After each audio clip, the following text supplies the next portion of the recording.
కామారెడ్డి జిల్లా కేంద్రంలోని పాల్వంచ మండలం పర్దిపేట గ్రామంలోని శ్రీరామనవమి పండుగను పురస్కరించుకుని శ్రీ సీతారాముల కళ్యాణ మహోత్సవం అంగరంగ వైభవంగా నిర్వహించారు. ఈ సందర్భంగా ఆలయ కమిటీ అధ్యక్షులు పల్లె రమేష్ గౌడ్, ప్రముఖ వ్యాపారవేత్త సుభాష్ రెడ్డి, విఠల్ రెడ్డి మాట్లాడారు. శ్రీ సీతారాముల కళ్యాణ మహోత్సవం అత్యంత వైభవంగా నిర్వహించుకోవడం జరిగిందని తెలిపారు.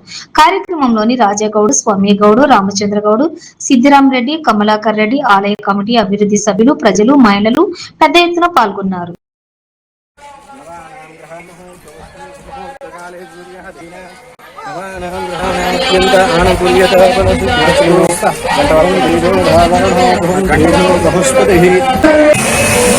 వివిధ గ్రామాల నుంచి వచ్చినటువంటి భక్తులకి, అట్లాగే మా గ్రామం నుండి అన్ని ఎక్కడెక్కడో ఉన్నటువంటి అన్ని కుల మతాలు, కులమత భేదం, లింగ భేదం అనేది లేకుండా ఇక్కడ మనుషులమంతా ఒక్కటే అనే విధంగా మా గ్రామంలో ఈ అంగరంగ వైభవంగా సీతారాముల కళ్యాణాన్ని చేయించడం గత 21 సంవత్సరాల నుంచి మా గ్రామంలో ఈ కార్యక్రమం మొదలుపెట్టడం జరిగింది.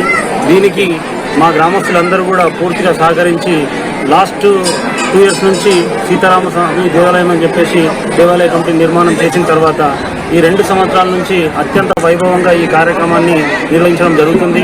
ఈ కార్యక్రమంలో ఇక్కడ మా గ్రామంలో ఉన్న ప్రతి ఒక్కరు కూడా ఏ ఇంట్లో కూడా పొయ్యి ముట్టించుకోకుండా ఇక్కడనే పొద్దున్న నుంచి కళ్యాణ కార్యక్రమాలతో పాటు అత్యంత నిష్ఠతో ఉండి ఈ కార్యక్రమాన్ని విజయవంతం చేసిన ప్రతి ఒక్కరికి కూడా శిరస్సు నుంచి నమస్కరిస్తూ, పోయిన సంవత్సరానికి ఇప్పటికీ డెవలప్మెంట్ చూసి వీళ్లకు శ్రీరాముని ఆశీస్సులు చాలా గొప్పగా ఉన్నాయి. వీళ్ళని శ్రీరాముడే వీళ్ళని నడిపిస్తుంది, ఈ సైన్యాన్ని అంతా శ్రీరాముడు నడిపిస్తుండని అనుకుంటున్నాను. నేను ఇంత అన్నారు శ్రీరాముల.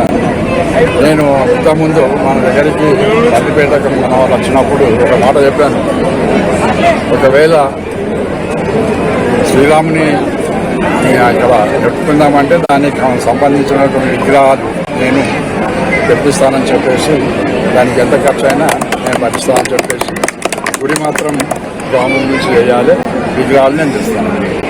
నాకు